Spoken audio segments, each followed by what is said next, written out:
Hello दोस्तों।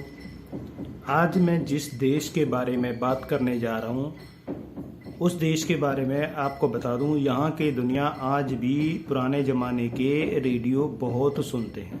हर घर में औसतन आम पाया जाता है। जी हाँ, कैसे हैं दोस्तों? आप सब खुदा न खैरियत से होंगे।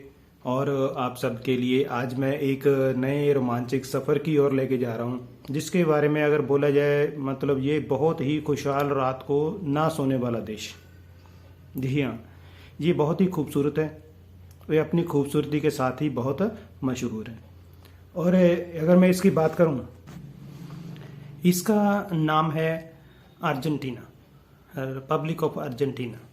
जी हाँ, ये एक दक्षिणी अमेरिका में स्थित देश है और इसके साथ ब्राज़ील और चिली और पैराग्वे इसके साथ लगते हैं। ये एरिया के जनसंख्या के हिसाब से ब्राज़ील से दूसरे नंबर पे आता है और तो बहुत ही बड़ा देश है। अगर इसकी मैं कैपिटल की बात करूं, इसकी कैपिटल है बुएनोस आयरिस और इसकी जो लैंग्वेज बोली जाती है वो है स्पेनिश। ये स्पेन से 9 जुलाई 1816 को आज़ाद हुआ था। जी हाँ, तो तब से इसने अपनी ये कॉन्स्टिट्यूंसी जो बनाई थी, तो इसको 1 मई 1853 को मिली थी। ये इसका जो एरिया है, इसका जो एरिया तकरीबन 27,80,000 स्क्वायर वर्ग किलोमीटर के बराबर है, जो वर्ल्ड में 8वें नंबर पे आता है। और इसकी पॉपुलेशन की बात करें, इसकी पॉपुलेशन तकरीबन 4.5 करोड़ के बराबर है। इसकी जो करेंसी है अर्जेंटीना पैसो है और इसका जो डायलिंग कोड है +54 है। इसकी 93% जो पॉपुलेशन है शहर में रहती है और 7% ही पॉपुलेशन गांव में रहती है। आप जानते हो अभी भी आज हम फिंगरप्रिंट्स अपना बहुत ही मशहूर, अभी हर जगह पे आपको फिंगरप्रिंट्स चाहिए, लिंक चाहिए, ये सब इसकी शुरुआत इसी देश में हुई थी। जी, इसी देश में शुरू किया गया था सबसे पहले, क्योंकि जब ये एक बारी इन्होंने एक कैदी को पकड़ा था, उस कैदी की हमेशा ही मतलब 25 से 30 साल के बाद उसको आज़ाद किया था, क्योंकि वो बेकसूर था। जब उसकी इन्होंने फिंगरप्रिंट्स एक दूसरे से मैच किए थे तो वो एक दूसरे से मिल नहीं रहे थे। जिसने किया था वो बाद में पकड़ा गया था, लेकिन उसकी जो लाइफ थी उस बंदे की बहुत ही घिनौनी हो गई थी। मतलब 25 साल 30 साल के बाद उसको याद करना, उसकी लाइफ तो ख़त्म हो गई थी। तो इसलिए तो इसके लिए उन्होंने फिर फिंगरप्रिंट्स का उपयोग करना शुरू कर दिया भी किसी नाजायज़ को भी ना कोई सज़ा मिल सके। इसलिए यहाँ पे फिंगरप्रिंट्स शुरू हुआ था। ये अगर मैं बात करूं, इसका जो अर्जेंटीना का नाम है, इसका नाम एक लैटिन भाषा से लिया गया है। इसका अगर अर्थ बोलूं तो इसको ये सिल्वर के नाम से भी जानते हैं। कहते हैं पुराने ज़माने में जहाँ के जो लोग बसे हुए थे वो लोग इसको सिल्वर लैंड भी बोलते थे। पुराना इसको सिल्वर लैंड के नाम से भी जाना जाता है। जैसे फुटबॉल में इसको फुटबॉल का महागुरु कहा जाता है। अर्जेंटीना बहुत ही बड़ी अपनी फुटबॉल टीम के साथ फीफा कप में उतरती है। उसी हिसाब उसको फुटबॉल के हिसाब से इसको गोल्ड लैंड भी बोला जाता है, क्योंकि यहाँ पे जो खिलाड़ी हैं बहुत ही ऊंचे पैमाने के हैं और अच्छे खिलाड़ी हैं।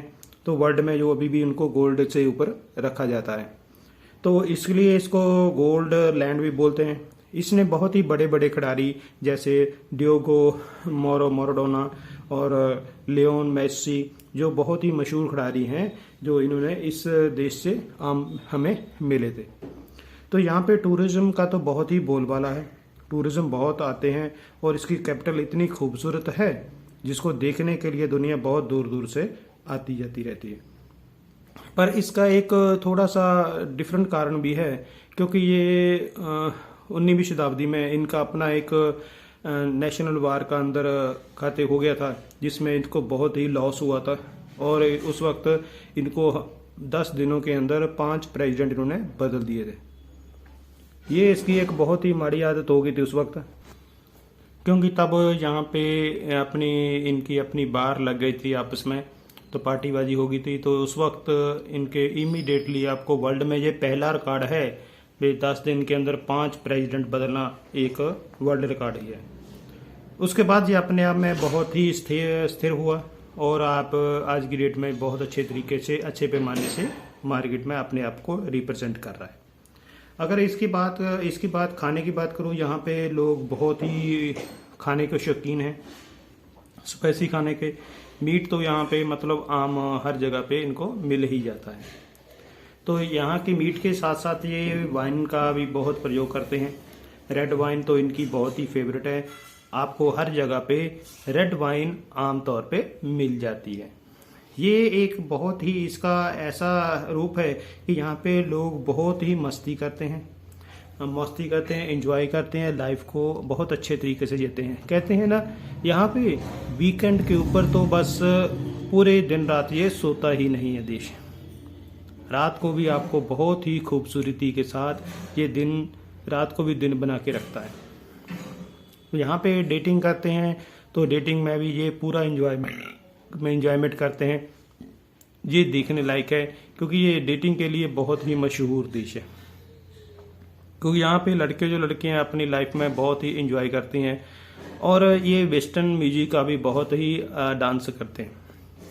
ये आमतौर पे खाने में, पीने में, कॉन्टिनेंटल तो इनकी आम पार्टियों में रेड वाइन तो नॉर्मल है, नाइट क्लबों में ये आम चलती रहती है। ये पूरी वीकेंड के ऊपर और संडे के ऊपर, संडे पूरा दिन भी फुल एंजॉय करते हैं। यहाँ की लाइफ बहुत ही अच्छी है और यहाँ पे ज़्यादातर लोग स्पेनिश भाषा बोलते हैं क्योंकि इसके जो बॉर्डर हैं उनमें भी स्पेनिश बोली जाती है। तो इसका भी ज़्यादा से ज़्यादा एरिया जो है स्पेनिश का ही बोलबाला है। इसके बाद अगर बात करेंगे तो यहाँ का जो मौसम है ज़्यादा गर्म और ज़्यादा ठंडा भी होता है क्योंकि सर्दियों में ज़्यादा ठंड होती है और गर्मियों में ज़्यादा गर्मी होती है, जिसके लिए ये अपने आप में एक बहुत ही डिफरेंट कल्चर के साथ लेके आता है। और इसके पास अगर मैं बात करूं, इसका बहुत खास बात है, यहाँ पे आपको पता है डायनासोर के जो पहले इसके अंश मिले गए थे, पुरातन यहाँ पे खुदाई हुई थी तो वहाँ पे इसके अंश सबसे पहले इसी देश में मिले थे। ये ब्राज़ील के साथ जो एरिया इसका लगता है उसके बॉर्डर के ऊपर बहुत से अंश अब आज की डेट में भी मिल रहे हैं और खुदाई चलती रहती है। वहाँ पे डायनासोर के जो उसके पुरातन उसके अंश से जो डायनासोर की आकृति थी तो इसी देश में सबसे पहले खुदाई में पाई गई थी। तो यहाँ पे आमतौर पे मीट के खाने में, पहनने में बहुत ही यहाँ के लोग मोटे नहीं होते क्योंकि ये अपने आप को फिट रखते हैं। फिट रखने का मतलब ये नहीं कि ये एक्सरसाइज ज़्यादा करते हैं, फिट रखने का मतलब ये कि ये खाना छोड़ देते हैं जिससे दूसरी बीमारी भी इनके पास आ जाती है। तो इसलिए ये अगर ज़्यादा मोटा होने का चांस नज़र आता है तो खाना अपना छोड़ देते हैं, जिसमें और मुसीबतों को ये दावत दे देते हैं। डाइट ऐसे छोड़ के करने से तो नुकसान होता है शरीर का, तो पर यहाँ के लोग ज़्यादातर ऐसे ही खपत करते हैं। यहाँ पे इसका एक डांस भी है टांगो, जो बहुत ही मशहूर है, ये पूरे वर्ल्ड में भी किया जाता है। जी हाँ, इसका ऐसा डांस है कि अगर देश के देखा जाए तो पूरे वर्ल्ड में लड़का लड़की का अपना डांस है।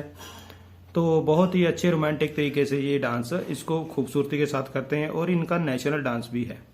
ये पार्टियों में, वेस्टर्न में ये आम ही मिल जाता है हर जगह पे आपको, इंडिया में भी या कई बड़े बड़े पार्टियों में भी आपको ये डांस मिल जाता है।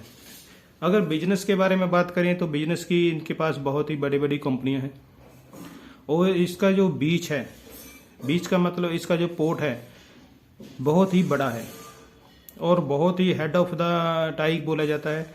तो ये बहुत बीच के ऊपर तकरीबन 80% से ऊपर बिजनेस करता है, जिसमें ये खेती खनिज पदार्थों का और कणक का और ये एक्सपोर्ट का, लोगों का, इसका मीट का बहुत बड़ा ये एक्सपोर्ट करता है और इसका बहुत बड़ा परसेंट है इसका इसी के ऊपर डिपेंडेड है। खेती के बारे में तो सिर्फ 12.8% ही इसकी जो एरिया है खेती करते हैं, वही जो कम लोग हैं वही खेती के, लेकिन खेती में भी बहुत अच्छे पैमाने, बहुत ही बड़े पैमाने पे की जाती है और बहुत ही ऑटोमेटिक मशीनों से की जाती है।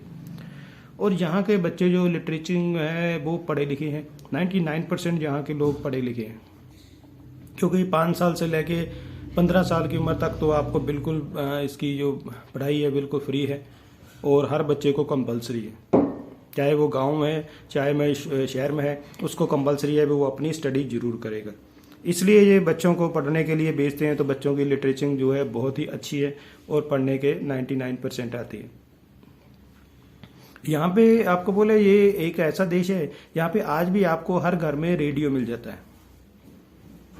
जी हाँ, पुराने ज़माने में आप आज की डेट में मोबाइल आ गए हैं, पहले रेडियो वगैरह होते थे, लेकिन आज की डेट में भी ये लोग रेडियो बहुत सुनते हैं। मोस्टली आपको हर घर में रेडियो मिल जाता है, और ये दुनिया इसी के ऊपर ज़्यादा अपना समय गाने सुनने में और स्टोरी सुनने में लगाते हैं, और रेडियो को आज भी ये यूज़ करते हैं। यहाँ पे एक और है भी, अगर आप कोई भी, जहाँ पे कई देशों में बैन है भी, अब समलिंगिंग को मान्यता नहीं है, लेकिन इस देश में मान्यता है। लड़की लड़की से, लड़का लड़के से शादी कर सकता है, ये इसका कानून के ऊपर मान्यता दी गई है, जिसमें ये बहुत ही इंजॉयमेंट करते हैं। बहुत ही लाइफ का इसका डिफरेंट है रहने का, और ये अपने आप में एक ऐसा देश कह सकते हैं कि हर जगह पे हर जगह पे आपको इसका टच मिल जाता है। यहाँ पे लड़कियाँ फेस का अपना जो है अपना है वो बहुत करवाती हैं, मतलब प्लास्टिक सर्जरी। सबसे ज़्यादा प्लास्टिक सर्जरी फेस का कराने वाली लड़कियाँ यहीं पे पाई जाती हैं। कोई भी देश में ज़्यादातर हो, लेकिन इस देश में सबसे ज़्यादा पहले नंबर पे आता है। ये प्लास्टिक सर्जरी आम लड़कियों आम ही करवाती रहती हैं, तो इसके मामले में भी ये देश एक पहले नंबर पे आता है। अपनी शेप को चेंज करना, अपनी लुक को चेंज करना, ज़्यादा से ज़्यादा अट्रैक्टिव बनते रहना, इसलिए प्लास्टिक सर्जरी करवाती रहती हैं। ये अपने आप में एक बड़ा इसका रसूख है कि ये खूबसूरती कई बार किसी का नुकसान भी हो जाता है, क्योंकि ज़्यादातर प्लास्टिक सर्जरी कराने से नुकसान भी होते हैं। पर ये लड़कियां यहाँ की ज़्यादा इसी को प्रेफरेंस करती हैं और ज़्यादा से ज़्यादा अपना लुक को चेंज करती हैं। और अगर यहाँ पे आप सिंपल तौर पे बिजनेस में या आपको विजिट के ऊपर यहाँ पे विजिट कर सकते हैं, क्योंकि टूरिज्म यहाँ पे बहुत आता है, घूमने लायक है, और बहुत सी अच्छी ऐसी जगह है जो यहाँ पे इसको देख सकते हैं। अगर आप भी जाना चाहते हो तो आप यहाँ पे जा सकते हो, घूम सकते हो, और इन्जॉयमेंट और इसका रेड वाइन का टेस्ट और नाइट क्लबों का इन्जॉयमेंट कर सकते हो। और कैसा लगा ये सफ़र आपको, प्लीज़ कमेंट जरूर करना। और कैसे सफ़र में और नया कौन सा देश आपको देखने लायक है, हम आप थोड़े दिनों में लाइव आपको मिलनी शुरू हो जाएंगी, लाइव भी वीडियो आपके पास आने शुरू हो जाएंगे। इसी के साथ मैं आपको सभी को रिमाइंड करता हूँ, प्लीज़ चैनल को सब्सक्राइब कर दीजिए, लाइक कर दीजिए, और कमेंट करना मत भूलें, ताकि जो आने वाली वीडियो में आपको और भी अच्छे से इसको लेके आ सकें। इसी के साथ मैं आप सभी का बहुत बहुत धन्यवाद करता हूँ। आप सभी का